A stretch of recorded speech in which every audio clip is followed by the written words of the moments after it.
स्वागत है एक बार आपका फिर से मेरे चैनल पर और आप सबके चैनल पर। तो आज हम देखेंगे झारखंड का इतिहास। झारखंड का इतिहास आज हम देखेंगे। क्वेश्चन एमसीक्यू और इसी से रिलेटेड डिटेल भी इस बुक में है और बहुत अच्छी बुक है। तो आइए शुरुआत करते हैं। तो पहला प्रश्न है, महाभारत में झारखंड क्षेत्र को किस नाम से जाना जाता था? तो महाभारत में झारखंड क्षेत्र को पुंडरिक नाम से जाना जाता था। इसका डिटेल देख लेते हैं। देखिए, भारत के पूर्वी भाग में बिहार के दक्षिण पश्चिम, बंगाल के पश्चिम, उड़ीसा के उत्तर तथा छत्तीसगढ़ के पूरब में स्थित पठारी भूभाग को झारखंड के नाम से जाना जाता है। झारखंड को महाभारत के दिग्विजय पर्व में पुंडरिक देश के नाम से जाना जाता है। इसी ग्रंथ में इस क्षेत्र को पशु भूमि भी कहा गया है। छोटा नागपुर क्षेत्र को नागभूम कहा गया है। क्यों कहा गया है? क्योंकि रासिक मंगल नामक पुस्तक में और यहाँ पे पूछा गया है छोटा नागपुर क्षेत्र को नागभूम किस में कहा गया है? तो रासिक मंगल नामक पुस्तक में कहा गया है। आईने अकबरी में झारखंड प्रदेश को क्या कहकर संबोधित किया गया है? तो आईने अकबरी जो है पुस्तक, उसमें झारखंड को कोकरा कहा गया है। कोकरा कहा गया है। कोकरा नाम से संबोधित किया गया है। देखिए यहाँ पे डिटेल, आईने अकबरी में झारखंड प्रदेश को कोकरा कहा गया है, जबकि तुझके जहाँकीरी जो पुस्तक है उसमें इस क्षेत्र को खोखरा कहा गया है। मतलब मुगल काल में कोकरा या खोखरा कहा जाता था और जहांगीर के शासनकाल में खोखरा कहा गया और अकबर के शासनकाल में कोकरा कहा गया। निम्नलिखित में से दिए गए विकल्पों को सुमेलित करते हुए सही विकल्प का चयन करें। यहाँ पे आपको सही विकल्प चुनना है। तो कुक्कुड़लाड़ किसने कहा था? कुक्कुड़लाट जो था वो विदेशी एक यात्री थे, उन्होंने कुक्कुड़लाट बताया था झारखंड प्रदेश को। तो ये किस क्षेत्र को कहा जाता है झारखंड में? तो आइए देख लेते हैं। तो इसका जो राइट आंसर है ये है डी इसका राइट आंसर है। कुक्कुड़लाट जो है वो छोटा नागपुर को बोला गया। नारीखंड जो है वो संथाल परगना को बोला गया। की चिंग कायला ये बोला गया था राजमहल क्षेत्र को। और मुंडल जो है वो झारखंड को बोला गया था। अब आइए इसका डिटेल भी देख लेते हैं।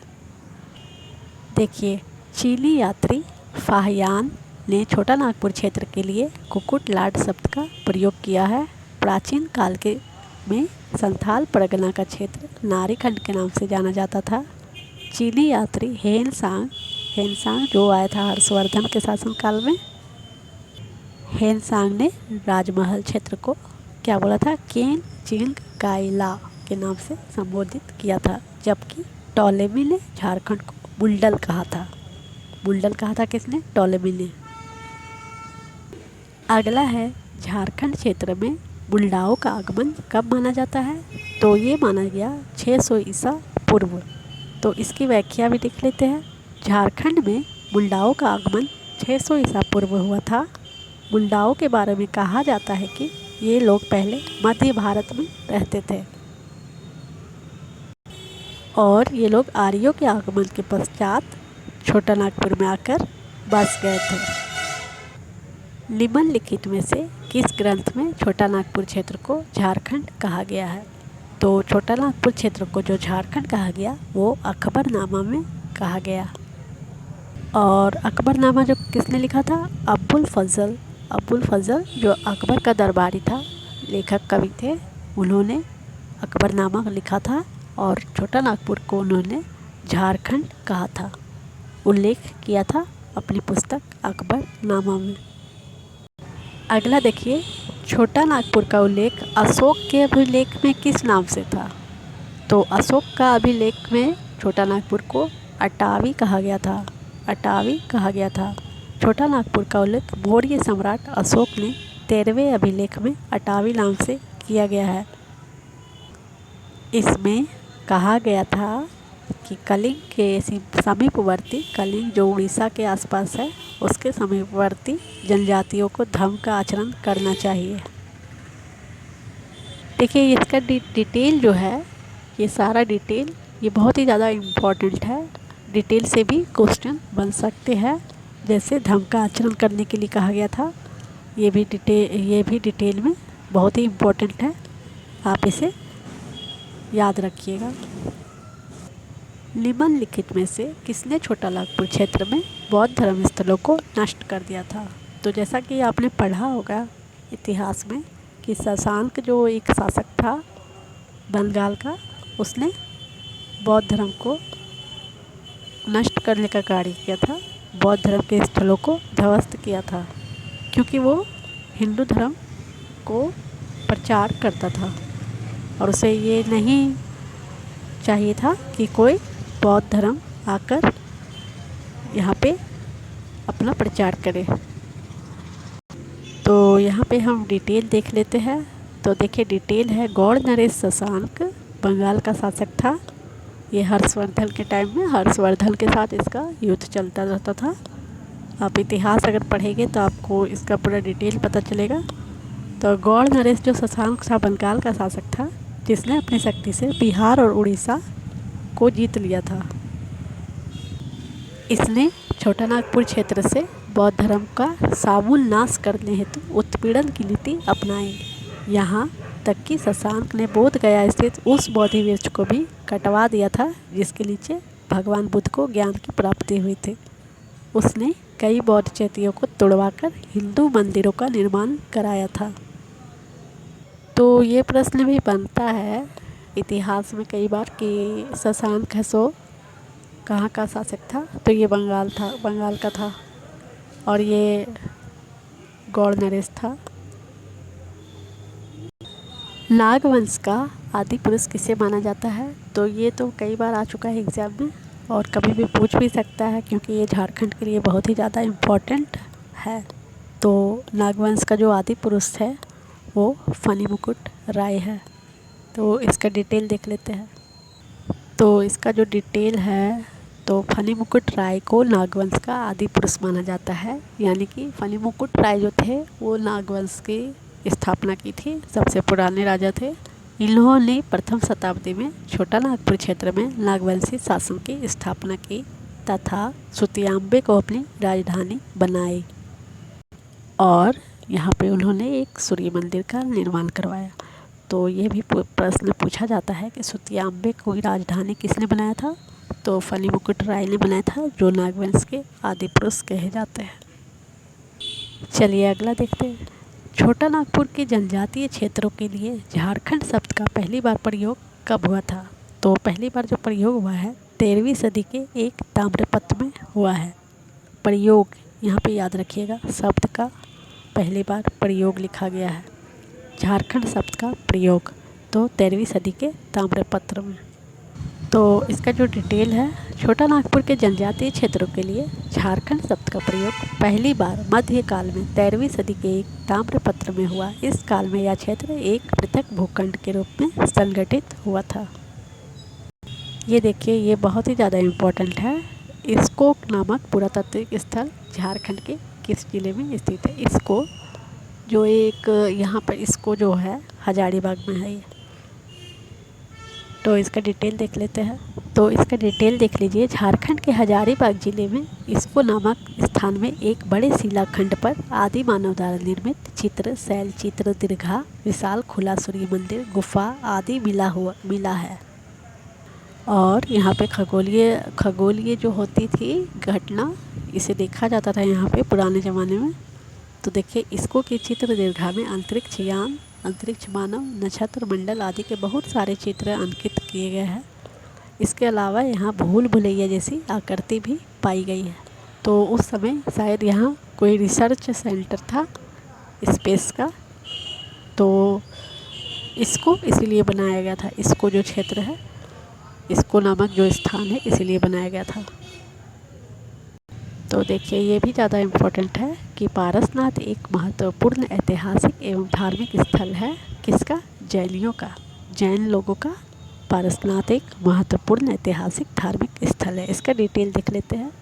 तो इसका जो डिटेल है, झारखंड के गिरिडीह जिले में स्थित है पारसनाथ पर्वत। ये प्रश्न पूछा गया था जेपीएससी में पिछले बार में, तो ये भी याद रखिएगा। गिरिडीह जिले में स्थित है पारसनाथ। जैन धर्मावलंबियों के लिए एक महत्वपूर्ण तीर्थ स्थल है। और यहाँ पे क्या हुआ था, यहाँ पे जो है 23वें तीर्थकर जो थे पारसनाथ, उनका निर्वाण पारसनाथ पहाड़ी में हुआ था 8वीं शताब्दी ईसा पूर्व में। मतलब इनका निधन हुआ था पारसनाथ का, जो 23वें तीर्थकर थे। छोटा नागपुर क्षेत्र में राज्य निर्माण की प्रक्रिया आरंभ की गई थी। किसके द्वारा, तो ये भी सभी को पता होगा, मुंडाओं के द्वारा छोटा नागपुर क्षेत्र में राज्य निर्माण की प्रक्रिया को शुरुआत की गई थी। जो गया मुंडा और वो सब थे ना, वही सब शुरुआत की थी राज्य निर्माण की प्रक्रिया।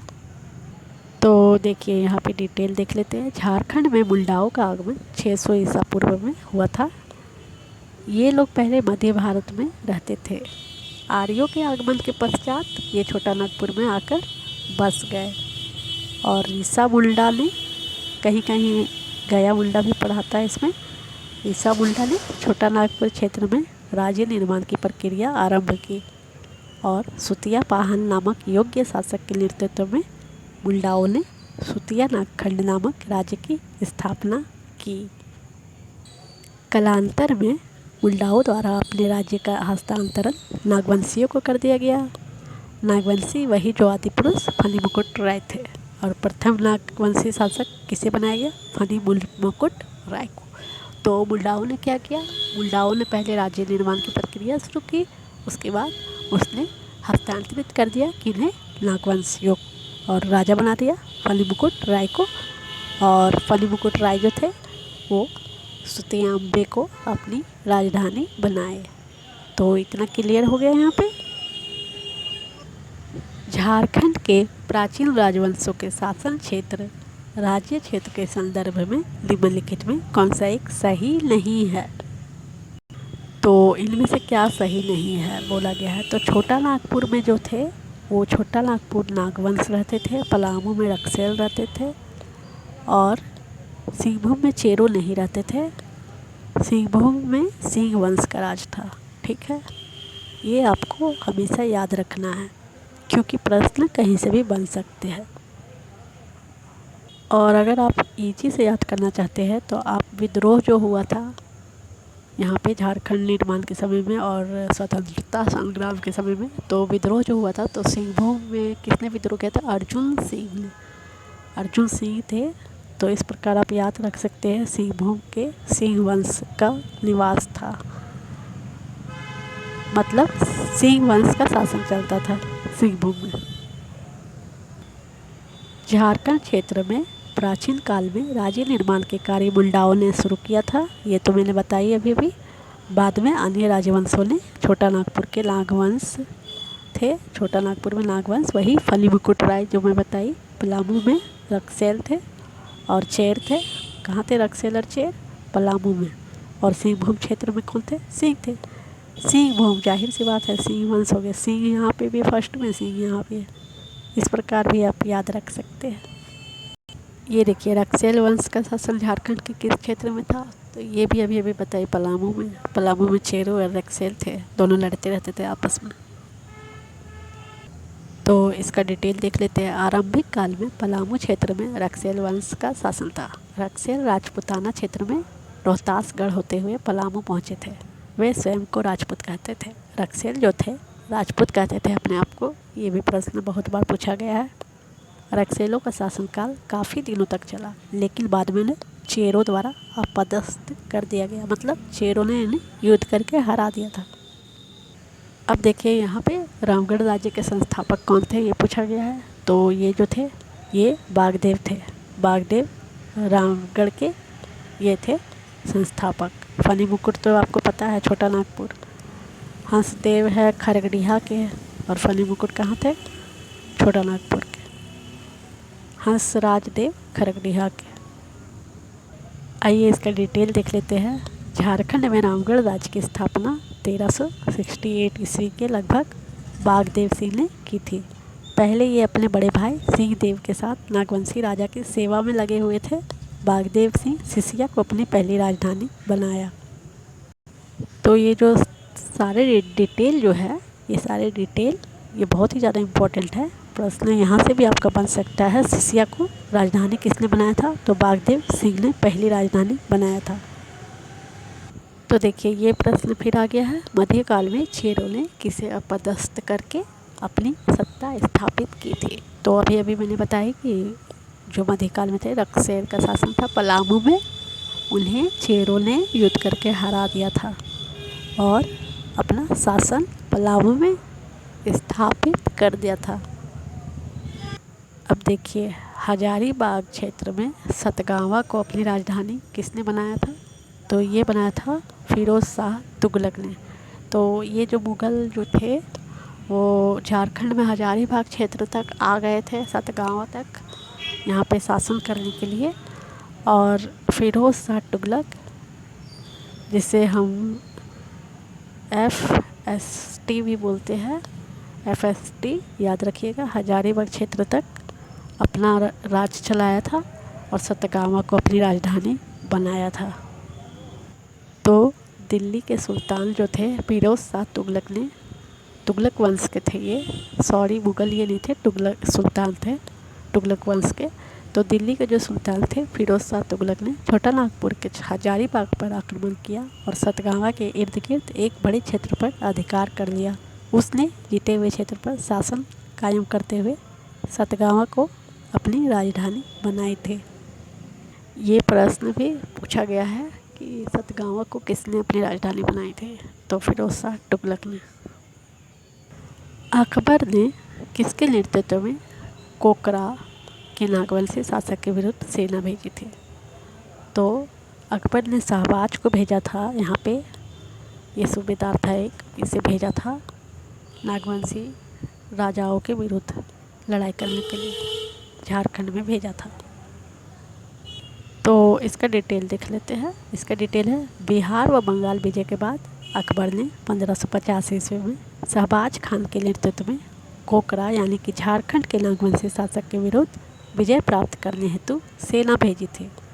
इस युद्ध में नागवंशी शासक मधुकर शाह की पराजय हुई और उसने अकबर की अधीनता स्वीकार कर ली। शेर शाह ने किसके नेतृत्व में पलामू के राजा महारत चेरों के विरुद्ध सैनिक अभियान भेजा? तो खवास खान को भेजा था शेर शाह ने। ठीक है, इसका डिटेल देख लेते हैं। इसका देख लीजिए व्याख्या।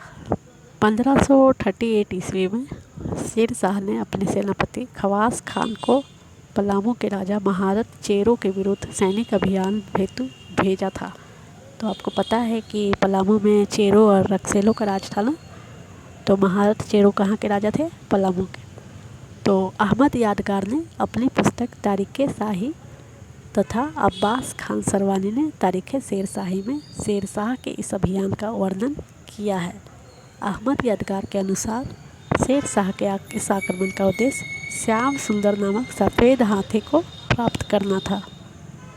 तो देखिए अभी अभी मैंने बोला कि डिटेल जो है, व्याख्या जो है, इससे भी प्रश्न बनते हैं। तो पिछला JPSC में क्या हुआ था? पिछला JPSC का जो PT था उसमें ये पूछा गया था कि श्याम सुंदर नामक हाथी था, क्या हाथी का नाम उसमें बताना था। श्यामचंद्र था, श्याम मोहन था और पता नहीं क्या क्या हाथी का नाम दे दिया था ऑप्शन में। तो यहाँ पे देखिए उसका राइट आंसर है श्याम सुंदर हाथी। पूछा गया था JPSC में कि उस हाथी का नाम क्या था। तो बहुत सारा ऑप्शन था, श्यामचंद्र, श्याम क्या क्या था, लेकिन इसका राइट आंसर है श्याम सुंदर। तो ये आप याद रखिएगा। मान सिंह ने बंगाल एवं बिहार की राजधानी बनाया था। किसे बनाया था? राजमहल को बंगाल एवं बिहार की राजधानी बनाया था। देखिए राजमहल जो है बंगाल से बहुत ही ज़्यादा नज़दीक है, इसलिए शायद मान सिंह ने बंगाल को एवं बिहार की राजधानी राजमहल को बनाया होगा। देखिए मेदिनी राय शासक थे। ये पूछा गया है कहाँ के शासक थे मेदिनी राय? तो ये पलामू के थे। तो पलामू के चेरो शासक थे मेदिनी राय। इनका शासनकाल था 1658 से 1674 ईस्वी तक। ये औरंगजेब के समकालीन थे, मतलब जब औरंगजेब का राज चलता था मुगलों का, तब पलामू में कौन थे राजा? मेदिनी राय, जो चेरो शासक थे। औरंगजेब ने किसे पलामू के चेरो शासक के खिलाफ सैन्य अभियान पर भेजा था? तो औरंगजेब ने भेजा था दाऊद खान को। इसका डिटेल देख लेते हैं। औरंगजेब के उत्तराधिकार युद्ध के समय चेरो शासक मेदिनी राय ने कर देना बंद कर दिया था, जिससे औरंगजेब गुस्सा हो गया और उसने क्या किया? दाऊद खान को उसके खिलाफ भेजा सेना लेकर, और दाऊद खान ने पलामू विजय कर ली और वहाँ पे एक यादगार के तौर पर एक मस्जिद का निर्माण करवाया। वो मस्जिद जो बना है वो पलामू किला के अंदर बना है। तो पलामू किले के अंदर में मस्जिद का निर्माण करवाया जब दाऊद खान वहाँ पे जीत गया। किसके शासनकाल में वार्नियर तथा ट्रेवेलियर नामक विदेशी यात्रियों ने खुखरा में मिलने वाले हीरो की चर्चा की थी? तो खुखरा जो है झारखंड, यहाँ पे हीरा बहुत ज़्यादा पाया जाता था क्योंकि यहाँ कोयला क्षेत्र है। तो ये जहांगीर के शासनकाल में हुआ था ये बात, और जहांगीर ने यहाँ पे झारखंड में कुछ अपने सूबेदारों को और सेनाओं को भेजा था हीरो की खोज करने के लिए। ये याद रखिएगा आप हमेशा। तो आइए देख लेते हैं इसका डिटेल। तो डिटेल भी इसका वही बात है जो मैंने अभी बताई। विदेशी वार्नियर और ट्रेवेलियर जो थे विदेशी यात्री, हीरो की चर्चा की थी कब? जहांगीर के शासनकाल में। किस नागवंशी शासक ने अपनी राजधानी खुखरा से दोयसा कर दिया था? तो खुखरा से दोयसा जो कर दिया था वो थे दुर्जन साल। तो याद रखिएगा, दोयसा में दा आ रहा है फर्स्ट में, और दुर्जन में भी दा आ रहा है फर्स्ट में। तो इस प्रकार आप याद रख सकते हैं। इसका डिटेल देख लेते हैं। तो इसका जो डिटेल है, शाहजहाँ के शासनकाल से मुग़लों की पकड़ झारखंड क्षेत्र में मजबूत होने लगी थी। मुग़लों की रुचि छोटा नागपुर खास एवं पलामू में अधिक थी। इसलिए नागवंशी शासक दुर्जन साल ने अपनी राजधानी खुखरा से दोयसा स्थानांतरित कर दिया था, क्योंकि उसे डर था कि मुग़ल कभी भी आके आक्रमण कर सकते हैं। इसीलिए उसने अपनी राजधानी दोयसा बना लिया। दोयसा 3 ओर से पहाड़ों से घिरा हुआ था और एक ओर से एक नदी बहती थी जिसका नाम था कोयल नदी। दुर्जन साल ने यहाँ नवरत्नगढ़ नामक राजमहल का निर्माण करवाया था। तो ये बहुत ही ज़्यादा इम्पोर्टेंट है इसका डिटेल, आप इसे अच्छे से पढ़ लीजिएगा। दुर्जन साल ने निर्माण करवाया था नवरत्नगढ़ किला। तो ये थे झारखंड के इतिहास से संबंधित कुछ प्रश्न, तथ्यों के साथ, व्याख्याओं के साथ। उम्मीद करती हूँ कि आपको ये वीडियो पसंद आया है और आगे भी मैं ऐसा वीडियो लेकर आऊँगी। अगर आपको वीडियो पसंद आया है तो मेरे चैनल को सब्सक्राइब करें, लाइक करें, शेयर करें। धन्यवाद।